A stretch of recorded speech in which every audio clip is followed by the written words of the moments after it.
We opened this visit to the Gail Borden Public Library by hearing from Tish Calamer, who is the coordinator of the Reader's Advisory for the library, who has this question for all. Have you ever wanted to totally rebel and just eat anything you wanted? Ice cream, pizza, donuts all day long?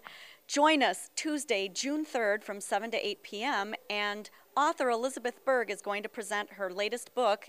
It's short stories called The Day I Ate Whatever I Wanted and Other Small Acts of Liberation. It's sure to be a really fun evening. Elizabeth Berg was here last year and she was absolutely delightful. She's one of my favorite authors and I'm sure you'll enjoy her too. So please join us Tuesday, June 3rd from 7 p.m. to 8 p.m. in the community rooms at the Gail Borden Public Library. You do need to register. You can register online at www.gailborden.info, or you can call the library at 847-429-4680 to register also. The library, as part of Preservation Month, will have many old pictures on display, courtesy of Elgin Area Historical Society. Our tour guide this time is Berg Stroud. We saw him at the recent Elgin Authors Fair, also a part of Preservation Month. These are older pictures, much older pictures of Elgin. The first one, chronologically, shows Fountain Square. The building that you see on the corner is where the Tower building now stands. You see the original fountain of Fountain Square, which is just a pump for water. There's a pole, Liberty Pole, that was erected after the Civil War. Going to the second picture, you can see the streets of Elgin before the electrification of the streetcars. The streetcars were electrified later, but the streets still weren't paved, and you have dirt, mud, and of course you had a lot of horses, so you had a pleasant aroma of the farm. What basic location is that second picture? The second picture is just off Fountain Square. Moving up into the 1890s, you see the Fountain Square again with the home bank. Again, that's where the Tower building is today.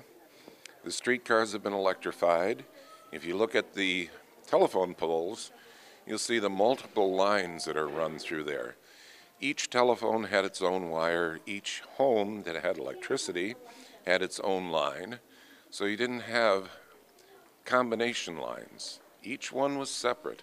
And if you look at the poles, you see just stack after stack after stack of insulators with their lines. This part of Preservation Month, all of May, these are here at the library, and it must give you a great feeling to see this great history right here for everyone to see.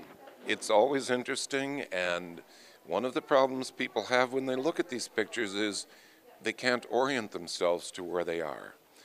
So one of the ideas is to let you know where the pictures were taken and what's there today. You've written two great books about old homes, some still standing, some not in Elgin.